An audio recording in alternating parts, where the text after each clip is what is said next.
પણ મારે એક પ્રસંગ રજૂ કરવો છે જે મને ગમે છે.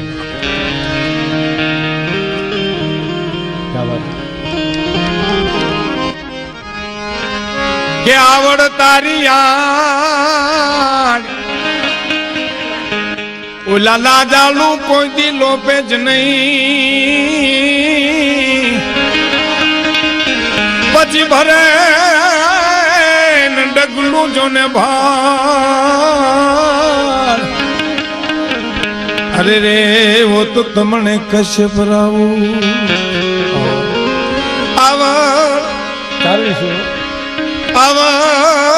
તારિયા ઓલા લાજાળુ કોઈ દિલો પે જ નહીં. આવડમાં મયારું કરવા જાય છે, દીવ હાથમું છે, ઓટડાને છેડે ગાંઠ વાળી અને માતાજી કે હુરેજ તું આચરવી ન હાલે બાપ, હું ચારની દીકરી હજી મારે નેહડે પૂગવું.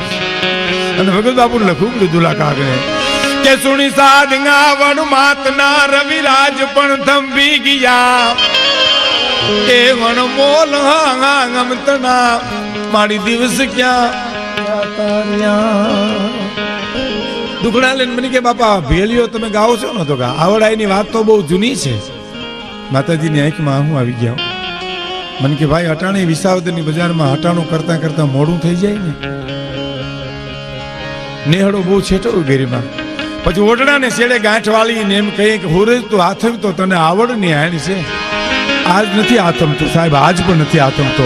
આ કલિકાલ યુગની મારી તમે ભલે ને ઓજો રે મારી તમે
એની એક ફરમાઈશ છે.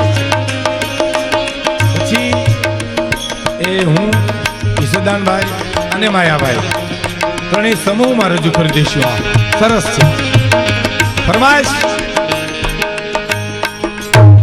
ફરમાઈશ ઉપરથી ખબર પડી જાય કેવો વર્ગ સાંભળવા વાળો છે.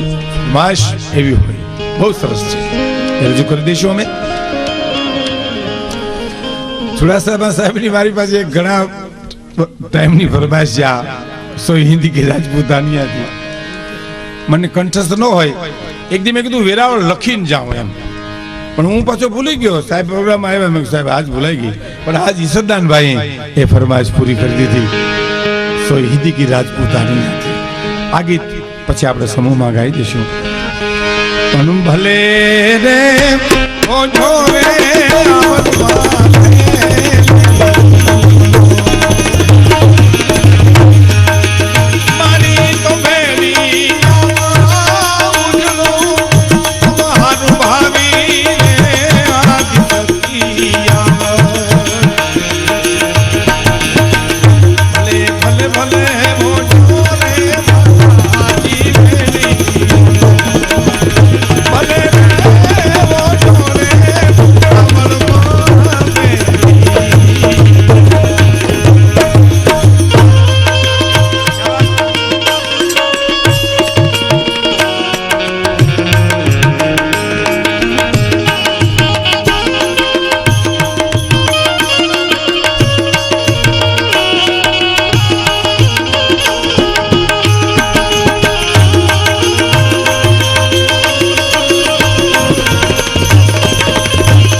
મારા સગા મામા થાય